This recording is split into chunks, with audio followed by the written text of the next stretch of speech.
Hey everyone, Rarity Dash here, and it's time for another reaction request. If you have a video that you'd like me to react to, check the description below. There's a link that'll take you to a Google document with all the relevant information. So today we're doing more Angry Video Game Nerd. Today it is Tiger Electronic Games, which is interesting. That's just... I don't know what we're really talking about here. That's just a brand, right? I'm curious to see what this is, because that's it's not a specific game. I'm used to the Angry Video Game Nerd just talking about a specific game, but this is like a brand of game that was coming out. Weren't the Tiger games like those just standalone handheld type things that they sold at toy stores or whatever? I don't know. I'm just eager to get into this one to hear more about this, because I don't really know fully what to expect here. But let's get started and find out. Here we go. He's gonna take you back to the past to play the shitty games and suck ass. He'd rather have a buffalo take a diarrhea dump in his ear. He'd rather eat the rotten asshole of a roadkill skunk and down it with beer. He's the angriest gamer you've ever heard. He's the angry Nintendo nerd. He's the angry Atari Sega nerd. So this is the actual guy who sings the song, right? This is a different footage than usual. But I don't think I've seen that one before. Or maybe I have, but it's been a Remember back when while. I first warned you about the horrors of Dr. Jekyll and Mr. Hyde on NES? Well, No, I don't think I've seen that one. other games I mentioned there. They're just, rare, obscure games, Mick Kids or Taxman or whatever. What the hell is Taxman? I didn't even know what the hell I was talking about. I had too much to drink. What I meant to say was Wall Street Kid. Okay. About the stock market. Who would ever want to play a game like that? But it just so happens by some You fucking might learn some coincidence, there important stuff. actually is a game called Taxman for the Apple II computer. I've heard that there's nothing much to this game. It's just a Pac-Man clone. I figured that probably means that it's a Taxman. game that's very similar to Pac-Man. I was wrong. By clone, they meant an exact copy. It's Pac-Man. Wow. Have you played Pac-Man?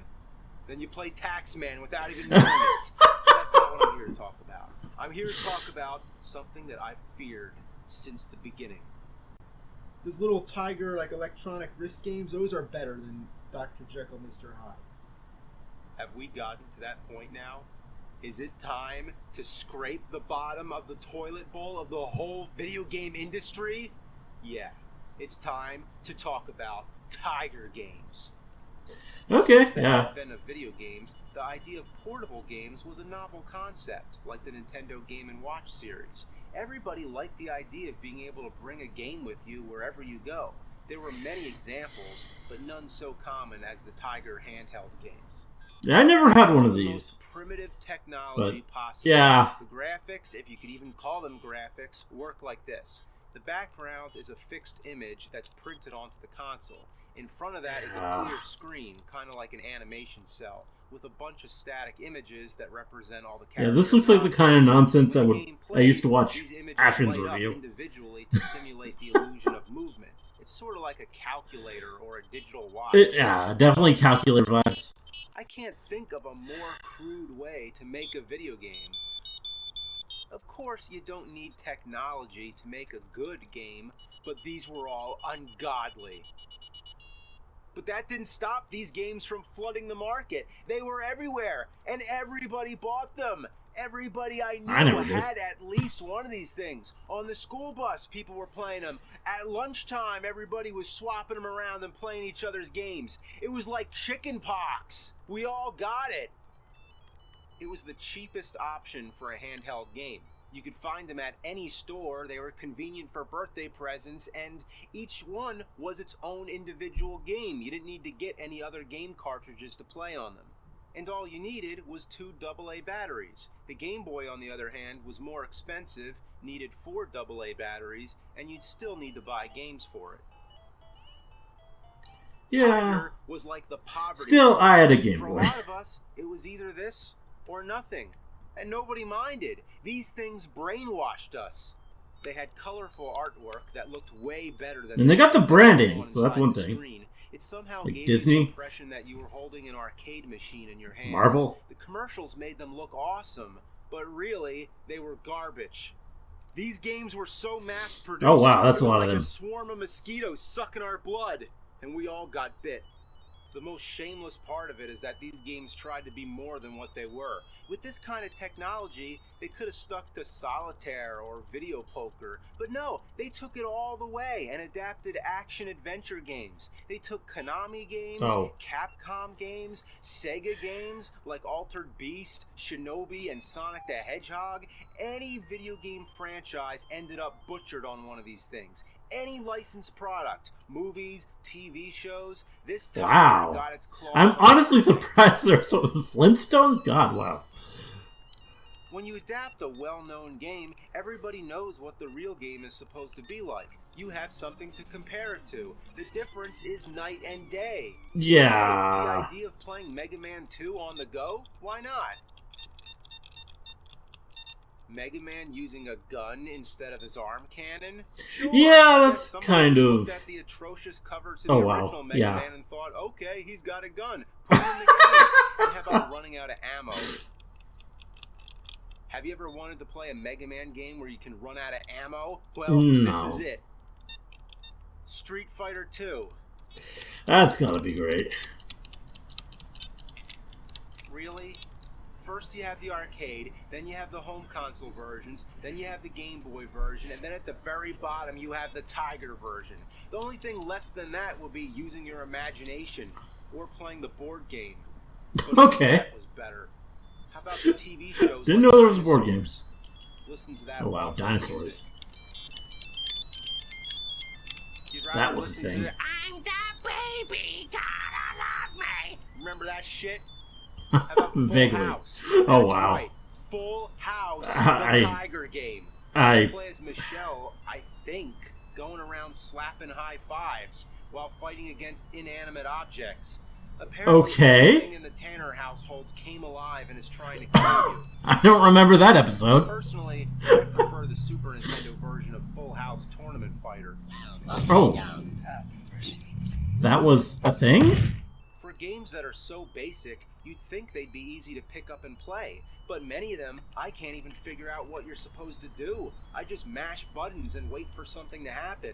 A game this simple should not need an instruction manual. Some of them, I wonder if they're defective.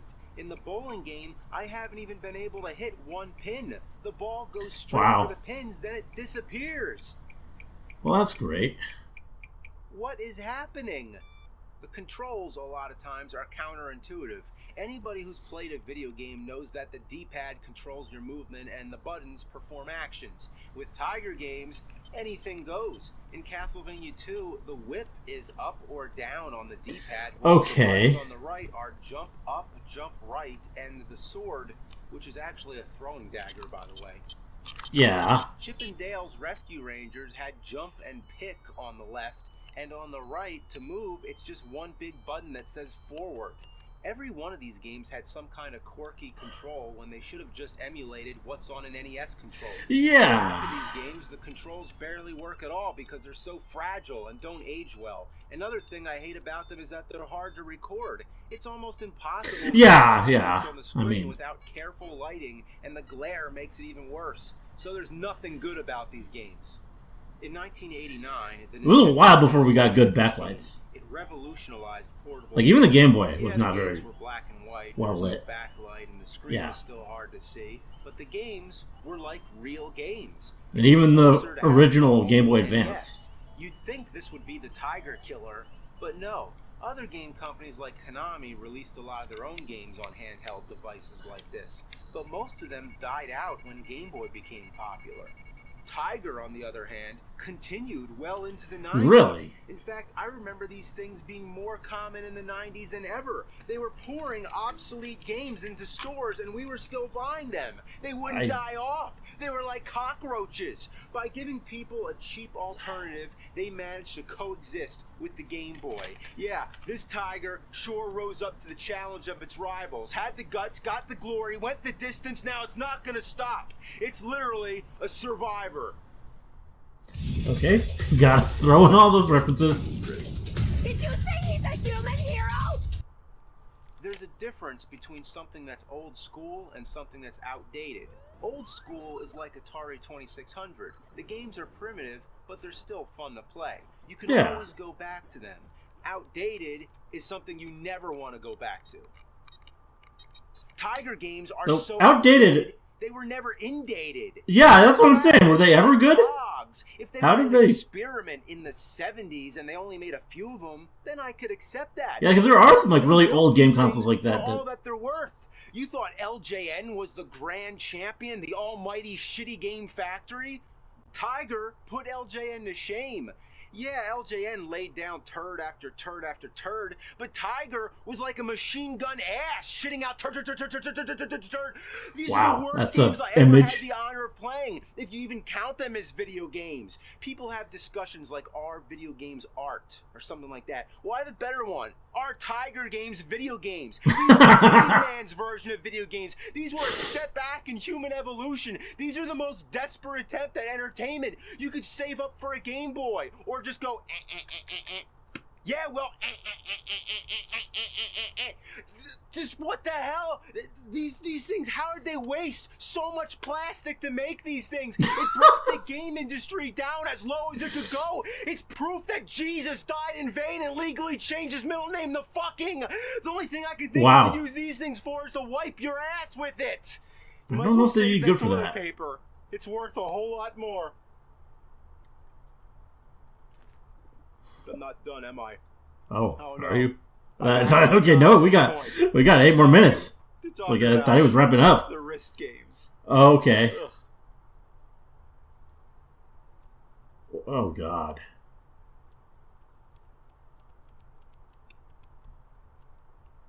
Oh God! I didn't know it could get worse. The ass. Talk about desperate. I'd have more fun setting the time on a digital watch. This is shits for the I mean, it does. Now check this out. Batman Returns, the wrist game. Oh boy. Wait, I can't get it open. Good. God, I hate this shit. You know what's bullshit? You never like that kind of packaging. Oh. You know what's bullshit? Packaging that you need scissors to open. Even with the scissors, it's still a pain in the ass. Why is this plastic so fucking strong? This stuff is bulletproof. Nobody wants this shit, so why do they do it? They use it on everything. This kind of packaging should be outlawed. Why does it still exist? I especially love when you buy scissors and you need scissors to open the scissors. What fucking idiots think this is a good idea? They don't care. By the time you're having this problem, you already bought it. Packaging like this is bullshit. Thanks, bullshit man. Okay. Wow. Look at I guess, is that a recurring character? Yeah, this is the hot shit right here. You'd be so cool going around wearing this thing. Yeah, you'd be walking around school and you got this on and everybody else is talking about what the new hot game system is going to be. Nintendo 64. Bit Wars. 64 bits. 32 bits. 16 bits. 8 bits. 4 bits. 2 bits. 1 bit. Half bit. Quarter bit. The wrist game!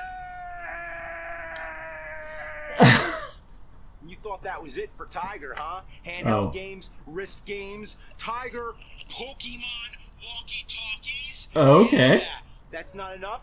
Well, how about a whole... Oh yeah, I've seen the Gamecom. Game console. In 1997, Yeah, Ashton's was definitely Tiger's did that. belated answer to the Game Boy. You'd think it was called the Game.com, but it's actually the Gamecom. Gamecom, back to. This thing tried to be hip and cutting edge. It had a stylus pen, making it the first touchscreen game weird. console, and PDA features Actually, it like doesn't a show phone that. book, But I mean, what would you do with my computer calculator, password? and a built-in solitaire game. You could even connect a dial-up modem to it to access the internet, text only. I don't believe it myself. Imagine reading your email on this thing, and you'd have to hook it up to a modem so you couldn't leave your house anyway. Why not just use a computer? It was supported by cartridge games. The game included with the system was a mediocre puzzle game called Lights Out, where the objects to turn out all the lights. Beyond that, it was a bunch of shitty ports like Mortal Kombat Trilogy. I don't see Scorpion or Sub-Zero. Trust me, they're not there. There's Rain and Reptile. How could you have a Mortal Kombat game without Scorpion or Sub-Zero? Yeah, that's a bit of a... this on a crappy black and white portable console anyway. Then there's Duke Nukem. At least the voice sounds pretty good. Damn, the second time those alien bastards shut up my ride. Then there's a Batman and Robin game. Every time Batman gets hit, sounds like he just got done taking a big dump.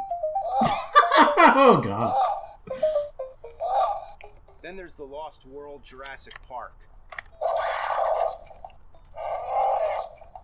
Isn't it always fun to dodge things that come from behind?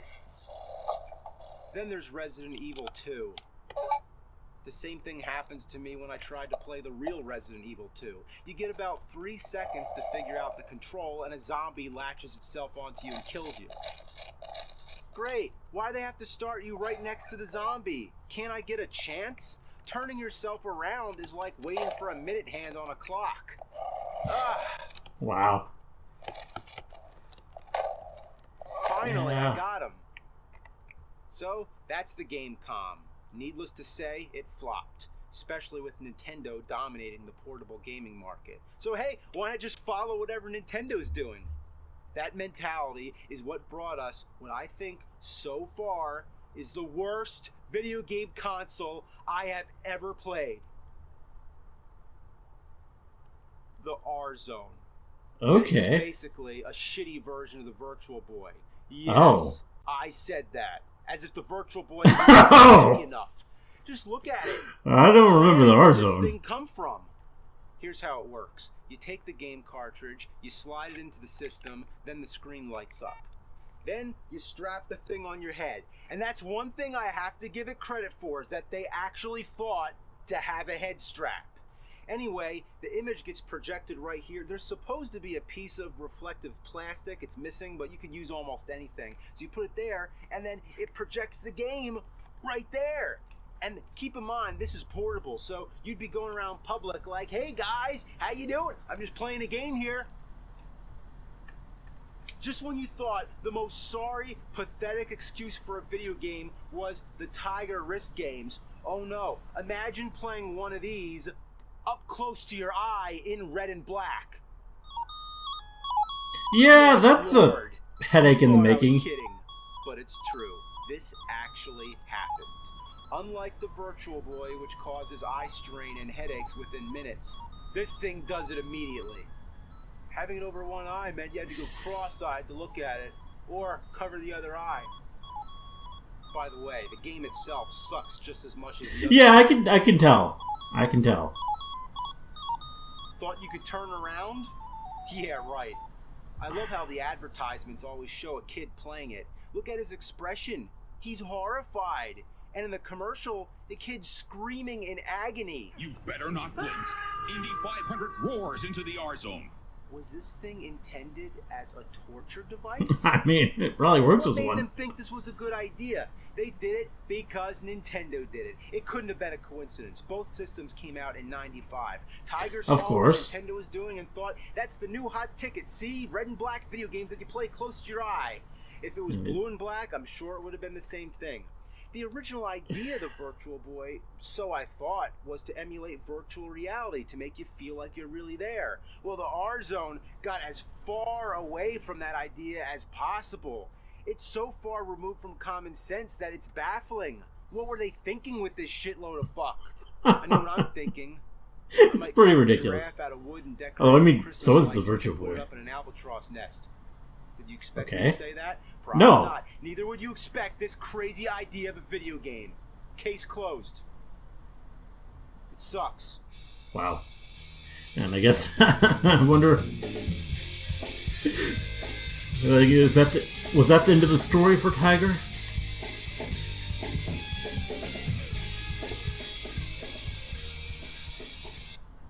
Well, that was interesting. Yeah, definitely a different sort of video from the nerd. Just not talking about a single game, but like a whole brand, and even a couple consoles. Like the Gamecom game. That's the one I've heard of. Like I've heard of the Gamecom, but I actually do not recall the standalone Tiger games. I like seeing them.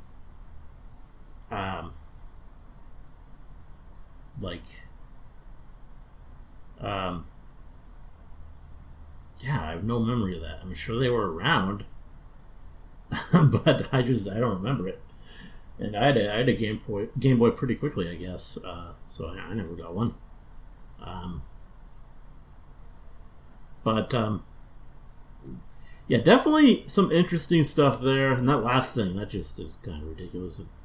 Never knew there was a like knockoff Virtual Boy. Like, yeah, not a good idea. Okay. But yeah, that was a good video. Very entertaining, as to be expected from the nerd. Hope you enjoyed the reaction. Let me know if you did, and see you in the next one.